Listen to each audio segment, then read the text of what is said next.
people see dictionaries as dull lists of words, I see them as rich depositories of cultural markers of identity.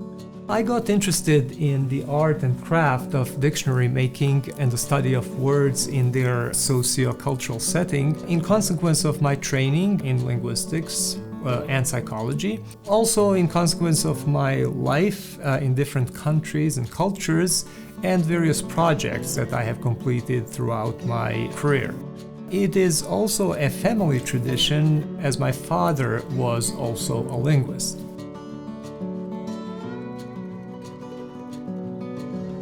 I'm finishing a monograph titled Lexical Layers of Cultural Identity. It proposes an epistemological construct and research techniques for the exploration of words and their features that define cultural identity of their speakers. It is partially a continuation of my 2015 Cambridge University Press monograph titled Lexical Conflict, Theory and Practice. For example, Chinese speakers have to distinguish between younger and older brother, as there is no one common word for brother. Slavic speakers, on the other hand, do not have to distinguish between foot and leg, and they also say, "The bus ran away from me," when they miss a bus. This and much, much more culturally determines these speakers, and it determines the way they think. Well, my training was in linguistics and social psychology. While linguistics is constantly present in all my projects, many of them, and increasingly so, address sets of problems relevant in social psychology. Recently, I'm mostly in the field of cross-cultural linguistics, which kind of brings together these two fields. I am a lifelong language learning addict. Language learning, in my opinion, is a ticket to a fascinating world of cross-cultural differences.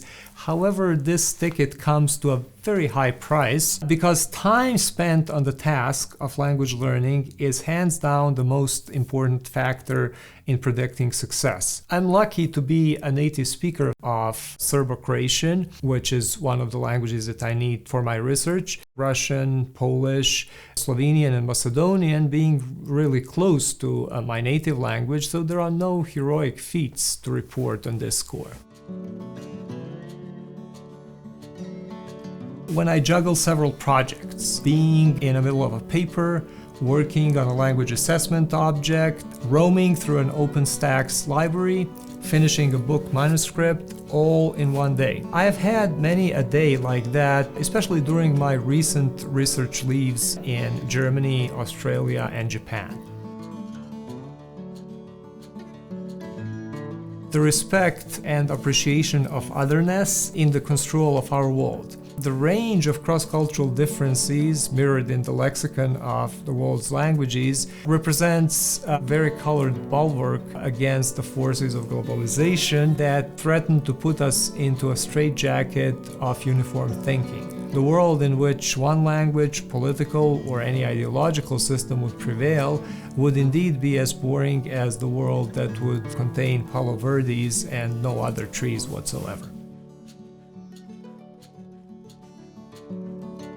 I would open up a restaurant because I like to cook, and it would be housed in a microbrewery offering a variety of IPAs because I'm a serious hophead.